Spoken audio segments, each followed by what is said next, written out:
The American experiment began as a story of rebellion and debate, leading to the birth of a democratic republic forged through sacrifice and compromise. This program is brought to you by the Series of Thoughts team. We begin in Part 1, exploring the roots of liberty between 1607 and 1763. Long before independence, English law provided a foundation for liberty through documents like the Magna Carta, the Petition of Right, and the English Bill of Right. Colonial self-governance grew from institutions like the House of Burgesses in 1607 and the Mayflower Compact of 1620, establishing early traditions of self-rule. The French and Indian War marked a turning point. Britain's victory left them with massive debt, leading them to end salutary neglect and tighten control over the colonies. In Part 2, we examine the road to revolution as tensions rose between 1764 and 1775. New British taxes, like the Sugar Act and Stamp Act, sparked widespread resistance, and the rallying cry, "No taxation without representation." Events like the Boston Massacre, the formation of the Committees of Correspondence, and the Boston Tea Party escalated the conflict toward open revolution. The coercive acts of 1774 were intended to punish the colonies, but instead unified them, leading to a boycott of British goods and the First Continental Congress. By April 1775, conflict erupted at Lexington and Concord, shifting the colonial perspective from demanding rights as Englishmen to claiming universal natural rights. Part 3 covers the pivotal years of 1775 and 1776 as the colonies moved toward declaring independence.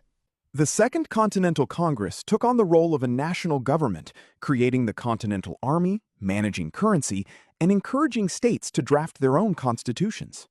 Thomas Paine's pamphlet, Common Sense, published in January 1776, argued that monarchy was corrupt and helped turn ordinary colonists into revolutionaries. A committee of 5, featuring Thomas Jefferson, Benjamin Franklin, and John Adams, was appointed to draft a formal justification for independence, rooted in natural law. Following the vote for independence on July 2nd, the Declaration was adopted on July 4th, 1776, defining government as an institution meant to serve the people. Moving into Part 4, we explore the Revolutionary War and the very first experiment in American national government. Winning independence required more than battlefield courage.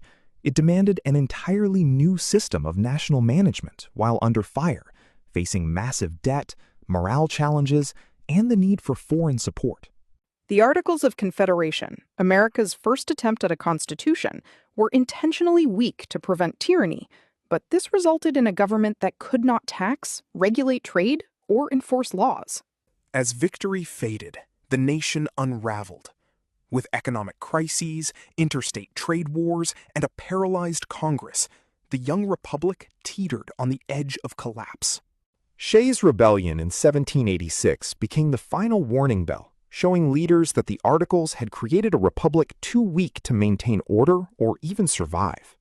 This crisis led to Part 5, the Constitutional Convention, which gathered in Philadelphia in 1787 to chart a new path.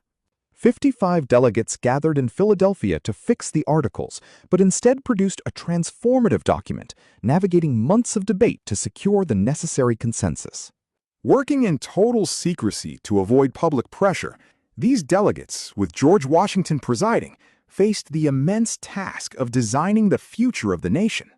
James Madison's Virginia Plan proposed a strong national government with 3 distinct branches and a bicameral legislature seeking to prevent any single faction from dominating the republic.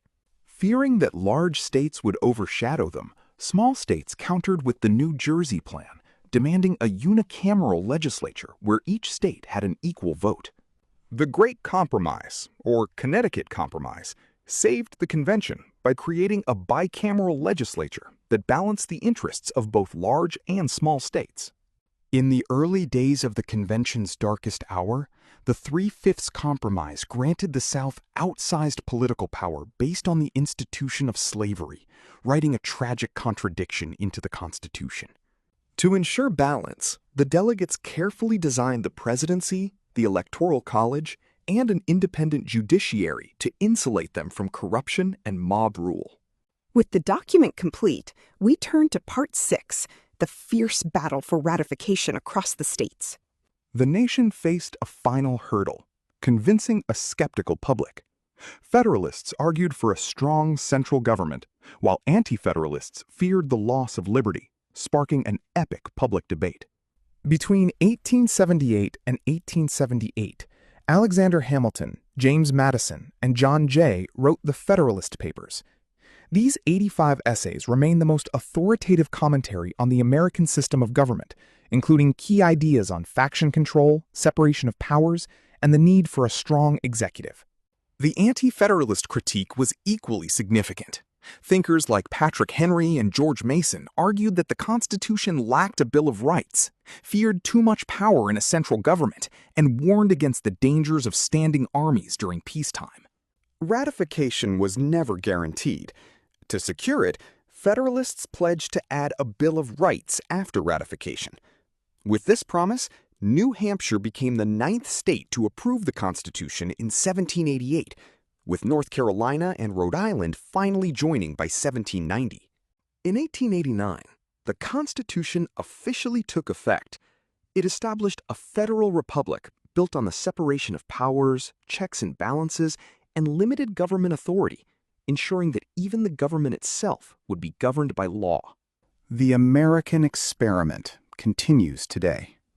Born through debate and compromise, the Constitution remains a living framework, capable of evolving through amendments to reflect the ongoing work of a self-governing people.